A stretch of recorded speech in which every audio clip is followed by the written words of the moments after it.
जय भीम नमोदा मित्रांनो, आपल्या सर्वांचं स्वागत आहे भारतीय हेरिटेजमध्ये. निसर्गाच्या कुशीत असलेली ठाणे लेणी आणि ह्या लेणीचा इतिहास आणि शांतीचा संगम आज आपण पाहणार आहोत. तर आपण वांगणी या स्टेशनवरून प्रवास सुरू करतोय आणि खोपोलीपर्यंत आपण लोकल ट्रेनने जाणार आहे. त्यानंतर आमचे मित्र सहकारी यांच्यासोबत बाईकवरती ठाणे गावापर्यंत जाणार आणि तिथून पुढे ठाणे लेणीचा पायी प्रवास सुरू करणार आहे. तर तुम्ही हा व्हिडिओ शेवटपर्यंत पहा, जेणेकरून तुम्हाला ह्या लेणीचा इतिहास वारसा जो आहे तो आपल्याला समजून येईल. त्यासाठी तुम्ही ह्या व्हिडिओच्या माध्यमातून शेवटपर्यंत ह्या प्रवासामध्ये.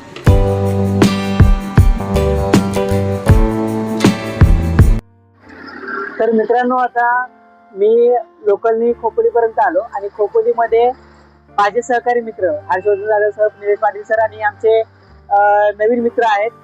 सर, तुमचं नाव काय? प्रणित सर. तर आम्ही सगळेजण आज ठाणे लेणीला जाणार आहोत. तर इथून खोपोली मधून आम्ही ठाण्याला मार्गस्थ करणार आहे. या प्रवासामध्ये तुम्ही सामील राहा, जेणेकरून तुम्हाला पूर्ण प्रवासाचा आनंद घेता येईल.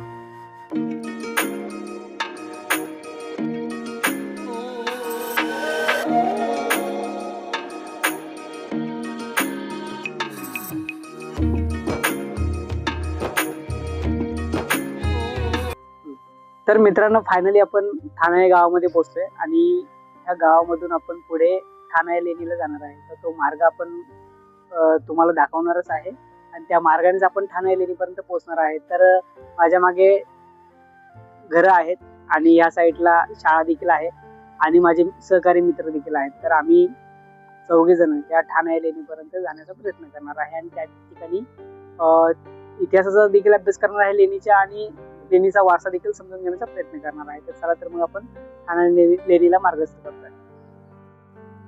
सकाळचे 9:30 वाजले आहेत. वातावरण सुंदर आहे, कोवळं ऊन आहे, छान परिसर आपल्याला पाहायला मिळतोय आणि आम्ही आता लेणीकडे निघालेलो आहोत. गावातून पुढे जाताना सुरू होतो खरा ट्रेक. डोंगर चढताना जाणणारी शांतता आणि पक्ष्यांचा मधुर आवाज मनाला भावतो. शहराच्या गळून या शांततेत आल्यानंतर प्रसन्न वाटते, खूप सुंदर आणि मनाला छान वाटते. मी या ठाणे लेणीला 1 वर्षानंतर जात होतो, म्हणून अधिक ओढ लागली होती आणि उत्सुकता वाढत चालली होती. गावातून पुढे आल्यावरती पहिला टप्पा पूर्ण झाला आहे ठाणे लेणीच्या ट्रेकचा आणि पूर्ण जंगल आहे. वातावरण खूप सुंदर आहे. सकाळचा टाईम आहे आणि पक्ष्यांची किलबिल चालू आहे. मस्त आणि सुंदर छान वातावरण ह्या ठिकाणी आपल्याला पाहायला मिळतं आहे आणि पुढे आपण असाच प्रवास हा चालू ठेवणार आहे ह्या लेणीच्या प्रवासाचा. तुम्ही कंटिन्यू राहा. इथे पहिल्या टप्प्यावरती आल्यावरती आम्हाला आंब्याचं झाड लागलं आहे आणि बघा पूर्ण झाडाला आंबे लागलेले आहेत. तर आम्ही त्या आंब्यांचा आस्वाद घेणार आहे. थोडे आंबे आम्ही काढून घेणार आहे आमच्यासोबत, जेणेकरून आम्हाला खाण्यासाठी. तुम्ही पाहू शकता ह्या समोरच्या टप्प्यामध्ये आपल्याला लेण्या पाहायला मिळतात आहे, पण त्यासाठी जाण्यासाठी आपल्याला अजून 1 ते 2 टप्पे क्रॉस करायचे आहे. त्यानंतर आपण ह्या लेणीपर्यंत पोहोचणार आहोत. तर हा खूप सुंदर असा परिसर आपल्याला ह्या ठिकाणी पाहायला मिळतो आहे. खूप सुंदर असं वातावरण आहे. जास्त काही ऊन लागत नाही आहे, पण उन्हाचा जो काही वातावरण आहे ते वातावरण आपल्याला या ठिकाणी पाहायला मिळते, पण एवढं ऊन लागत नाही. आता सध्या आपण येऊ शकतो, सकाळचं वातावरण असल्यामुळे खूप सुंदर असं या ठिकाणी पाहायला मिळतं आहे.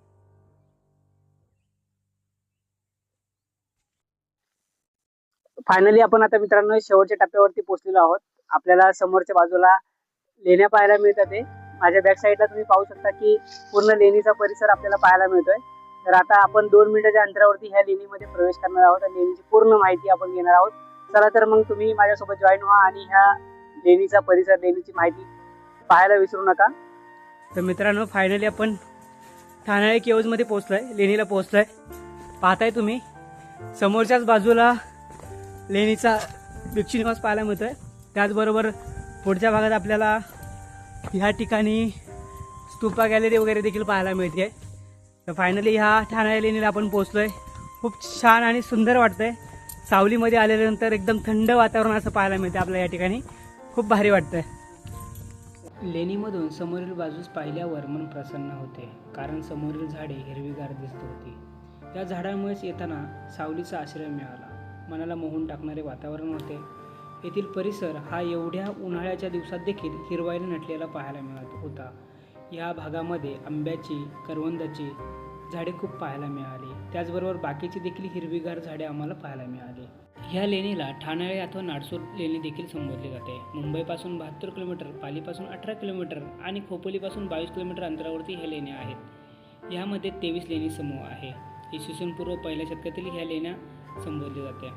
इसवी सन 1890मध्ये पुरातत्वतज्ञ हेनरी कझिन्सने ह्या लेण्या निदर्शनास आणून दिल्या. लेणीतील शिलालेख आणि शिल्प तत्कालीन इतिहास दर्शवतात. मित्रांनो, चैत्यगृहामध्ये आपण आलोय. ह्या ठिकाणी आपण पाहतो की ठाणे लेणीला खूप पाहायला मिळतोय. भग्न अवस्थेमध्ये आहे, पण खूप सुंदर आणि खूप छान आहे. इथे काही लेणीप्रेमी, लेणी संवर्धकांनी प्रार्थना स्थळासाठी एक कट्टा नवीन बनवलेला आहे. या ठिकाणी आपल्याला पाहायला मिळतोय. खूप सुंदर असं चैत्यगृह आहे.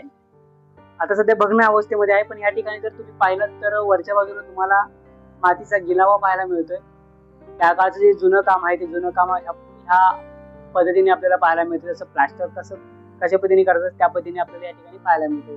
त्याचबरोबर मित्रांनो, ह्या ठिकाणी खूप असंख्य अशा लेण्यांचा देखील भाग पाहायला मिळतो. खूप सुंदर असा भाग पाहायला मिळतो. ह्या चैत्यामध्ये एक धम्मलिपीतील शिलालेख आहे. त्याचं वाचन असं आहे: मितासा सागर खितासा दिना भातुनु तुपा साखा सासा. म्हणजेच सारागर शीताचा पुत्रमित्र याची देणगी व हा स्तूप त्याच्या भावाचा आहे असे संबोधले जाते. तर मित्रांनो, आपण ठाणे लेणीच्या विहारामध्ये आलोय. या ठिकाणी खूप सुंदर असे भिक्षू निवास आपल्याला पाहायला मिळतात आणि प्रत्येक भिक्षू निवासाच्या द्वाराच्या समोर पिंपळाच्या आकाराची कमान आपल्याला पाहायला मिळते. त्याचबरोबर त्या ठिकाणी असंख्य शिल्प आपल्याला पाहायला मिळतात की त्या शिल्पांमध्ये अनेक प्राण्यांच्या छटा उमटलेल्या आपल्याला पाहायला मिळतात. तर ह्या ठिकाणी आपल्याला खूप सुंदर अशी माहिती मिळते.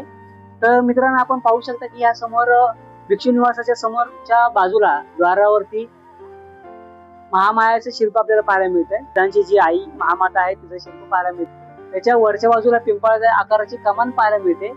सुंदर छटा असलेल्या विंडोज, खिडक्या आपल्याला पाहायला मिळतात. त्याचबरोबर वरच्या बाजूला देखील कमानीच्या पिंपळाच्या आकाराच्या कमान पाहायला मिळतात आणि वेदिका पट्टी असलेल्या छोट्या छोट्या नक्षीकाम कोरीव केलेलं आपल्याला पाहायला मिळतंय. त्याचबरोबर मित्रांनो, पुढच्या बाजूला देखील जर आपण पाहिलं तर इथं एक छोटासा असा आसन किंवा बाग आपण केलेला पाहायला मिळतोय. त्याच्या मधल्या बाजूला काही प्राण्यांची शिल्प आहेत. त्याचबरोबर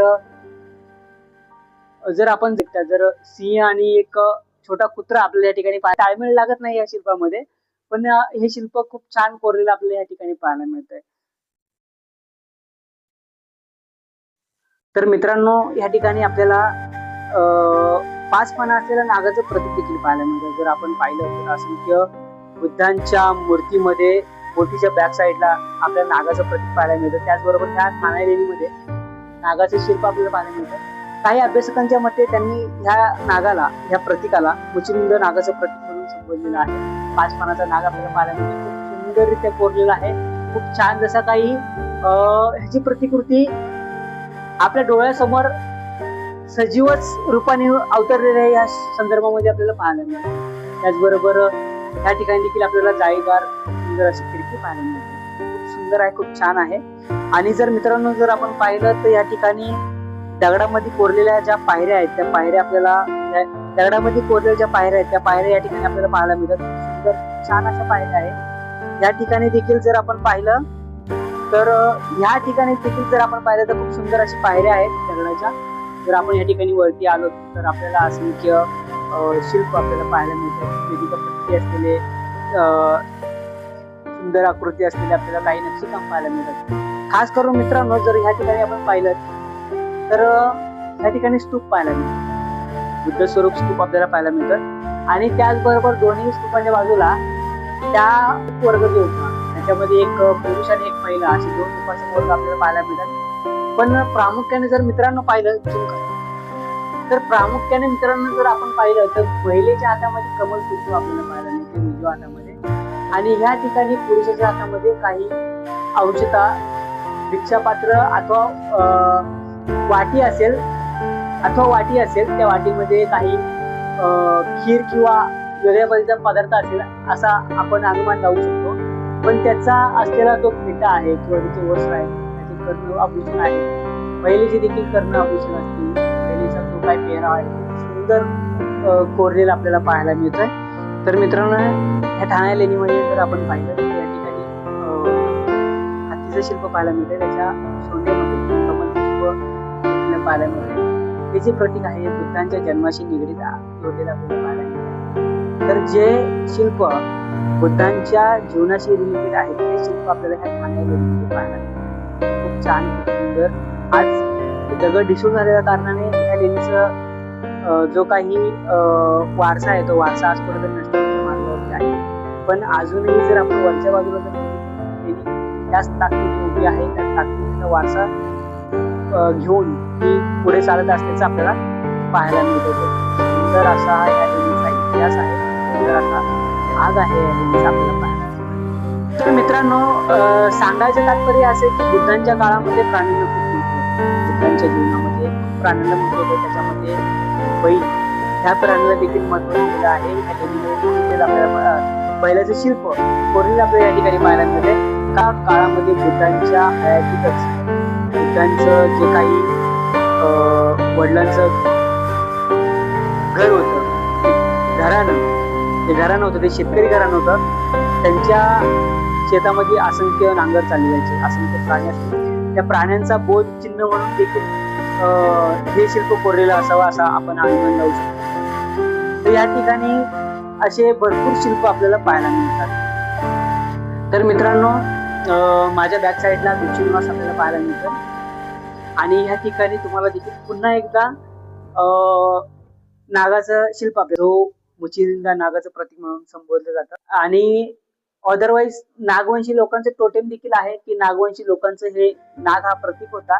त्या नागवंशी लोकांनी बुद्धांच्या धम्माला, बुद्धाच्या संघाला आश्रय दिला होता, प्रचार प्रसार देखील केला होता आणि त्यामुळे त्याचं प्रतीक म्हणून हे लेणीवरती कोरलेलं आपल्याला. ठाणे लेणीमध्ये आल्यानंतर ह्या विहारामध्ये, ह्या सभागृहामध्ये आपल्याला ह्या ठिकाणी एक शिलालेख पाहायला मिळतो. ह्या ठिकाणी हा जो शिलालेख आहे, हा शिलालेख काय सांगतो, आपण वाचन करतो याचं, गणकपुतेन कृतज्ञतेन सव, असा ह्या शिलालेखाचा अर्थ आहे. तर गणक पुत्र जो आहे कृतज्ञतेनं, त्यांनी ह्या